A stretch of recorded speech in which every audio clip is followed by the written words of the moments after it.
പറയാ, ഞാൻ എന്റെ കുട്ടിക്കാലം മുതൽ തന്നെ സ്നേഹം കൺമുൻപിൽ കണ്ടു വളർന്നത്. അത് ഒരുപാട് പരസ്പരം സ്നേഹിക്കുന്ന, എന്നാൽ ചെറിയ ചെറിയ വഴക്കുകളൊക്കെ ഉണ്ടെങ്കിൽ കൂടി they are made for each other തന്നെ പറയാം. എന്റെ സ്വന്തം താത്തയും മൂത്താപ്പയും. ലെറ്റ്സ് വെൽക്കം താത്ത ആൻഡ് വീരാനിക്ക.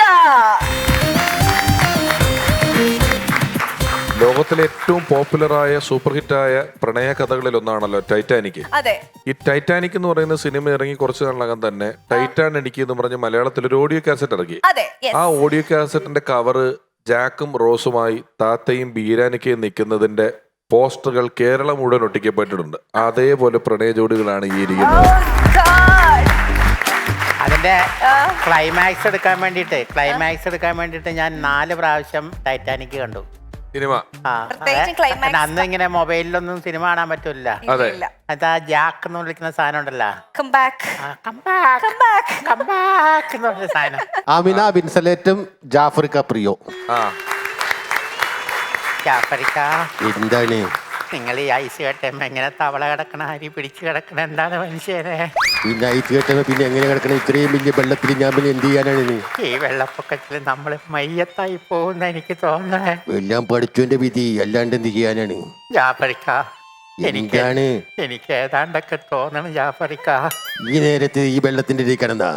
അതല്ല ജാഫറിക്ക, പിന്നെ നമ്മള് മയ്യത്താവും എന്നുള്ളൊരു സങ്കലാപ്പ് എന്റെ മനസ്സിൽ കയറിയേക്കണ്.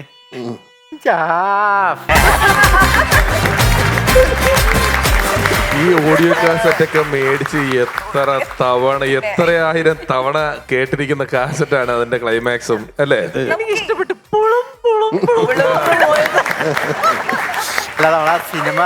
സിനിമ കാണുന്നത് പോലെ നമുക്ക് ഫീൽ ചെയ്യും അതിന്റെ അവസാനം. പിഷാരടിയുടെ ഒരു സംഭവം എന്ന് വെച്ച് കഴിഞ്ഞാൽ ഈ ഓഡിയോ കാസറ്റ് ഏതിനെ കുറിച്ച് ചോദിച്ചാലും കൃത്യമായിട്ട് പിഷാരടി പറയും. അതെനിക്കറിയാം. കാരണം എല്ലാ കളക്ഷനുള്ള അദ്ദേഹത്തിന്റെ അടുത്ത്. ഈ മിയ കേട്ടിട്ടുള്ള അടുത്ത കാലത്ത് വൈറലായിട്ടുള്ള, നമ്മളൊരിക്കൽ ചെയ്തിട്ടുണ്ടെങ്കിലും വൈറലായിട്ടുള്ള, വളരെ കൂടുതൽ വൈറലായിട്ടുള്ള ഒരു സംഭവം ഉണ്ടായിരുന്നു. റീൽസുകളിലൊക്കെ വന്ന് ഒരുപാട് പേര് ചെയ്തിട്ടുള്ളത്. അതിന്റെ ശബ്ദം മാത്രമേ അന്ന് കാലത്ത് അലഞ്ഞു കിടന്നിട്ടുള്ളൂ. ഇപ്പോഴും റീൽസിലും അതിന്റെ ശബ്ദം മാത്രമേ അലഞ്ഞു കിടന്നിട്ടുള്ളൂ. പക്ഷെ അതിന്റെ യഥാർത്ഥ ഉപജ്ഞാതാവ് എന്ന് പറയുന്നത് മാർട്ടിൻ ചേട്ടനാണ്. അത് പിന്നീട് കുറെ നാള് മൊബൈലുകളിൽ റിംഗ് ടോൺ ആയിട്ട് കിടക്കുന്നുണ്ടായിരുന്നു പലരുടെയും. റീൽസ് ഒക്കെ വരുന്നതിന് തൊട്ട് മുമ്പുള്ളൊരു കാലഘട്ടത്തിൽ മൊബൈലിൽ റിംഗ് ടോണും ആയിരുന്നു. അതിന്റെ ഉപജ്ഞാതാവാണ് അത്തള പുത്തള തവളാച്ചി ചുക്കുമരിക്കണ ചൂളാപ്പി മറിയം വന്ന് വിളക്കൂതി ഫൂ ഫൂ ഫൂ.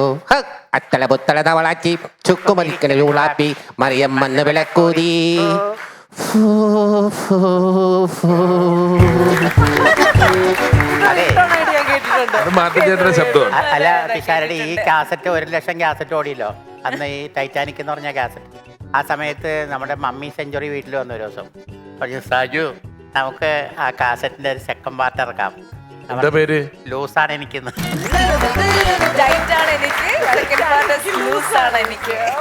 ഇനി മറ്റൊരു ചോദ്യം. ഡയാന തുടങ്ങുമ്പോൾ പറഞ്ഞു ഗോർജിയസ് ആർട്ടിസ്റ്റ്, വേറെ ഒരുപാട് ക്വാളിറ്റീസ് ഉള്ള മിയ. ഞാൻ അങ്ങനെ ഒരു നടിയുടെ ഇൻട്രൊഡക്ഷൻ ഇതുവരെ കേട്ടിട്ടില്ല. ഞാൻ പെട്ടെന്ന് അത് എന്നെ ഹഠാത് ആകർഷിച്ചിരുന്നു. എന്തൊക്കെയായിരുന്നു ഡയാനയ്ക്ക് തോന്നിയത്? അഭിനയിക്കും, ഡാൻസ് ചെയ്യും, പാട്ട് പാടും. പിന്നെ നമ്മൾ വെറുതെ പറയുന്നതല്ല സ്വീറ്റ് ആണെന്നൊക്കെ. ശരിക്കും ഭയങ്കര ജെന്യുവൻ ആണ്. ഒട്ടും ആർട്ടിഫിഷ്യൽ അല്ല, ഫേക്ക് അല്ല. മിയ ഒരു അഭിപ്രായം പറഞ്ഞാൽ നമുക്കറിയാം അത് ഉള്ളി തട്ടി പറയുന്നതാണെന്നുള്ള. എല്ലാവരുടെ വളരെ ഡൗൺ ടു എർത്ത് ആയിട്ട് പെരുമാറുന്ന ഒരു ആർട്ടിസ്റ്റാണ്. ഈ ഒരുപാട് പേരും പ്രശസ്തിയുള്ള നടിമാരെല്ലാവരും ഒന്നും അങ്ങനെ പെരുമാറിയെന്ന് വരില്ല. ഞാൻ മിയേനെ ആദ്യം കാണുന്ന മുതൽ ഈ നിമിഷം വരെ ഒരേപോലെയാണ് മിയ എന്നോട് ട്രീറ്റ് ചെയ്തിട്ടില്ല. ഞാനിപ്പം ആങ്കറിങ് തുടങ്ങുന്ന സമയത്ത് തുടങ്ങി. ഇവക്ക് ഭയങ്കര ജാടയായി പോയി. ചുമ്മാ അതിനെ താളത്ത് കിട്ടിയപ്പോ അതിപ്പോ പറഞ്ഞതിന് മിസ്സായി പോണ്ട് പറഞ്ഞതാ.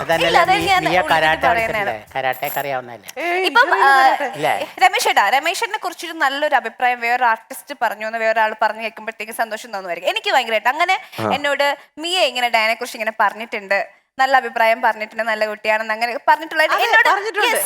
ഞാന് ഡയാനയുടെ പേര് പോലും എനിക്ക് അറിയത്തില്ല. ഞാനൊരു കൊല്ലത്തൊരു ഇവന്റിന് പോയപ്പോഴത്തേക്കും ഞാനോട് MC ചെയ്യാൻ വന്നിരിക്കുകയാണ്. അപ്പൊ ഞാനിങ്ങനെ ഡയാന നല്ല സ്മാർട്ടായിട്ട് കാര്യങ്ങളൊക്കെ നന്നായിട്ട് ഡീൽ ചെയ്യുന്നു, ക്രൗഡ് ഒക്കെ പ്രൊമോഷൻസിനൊക്കെ വന്നതാ.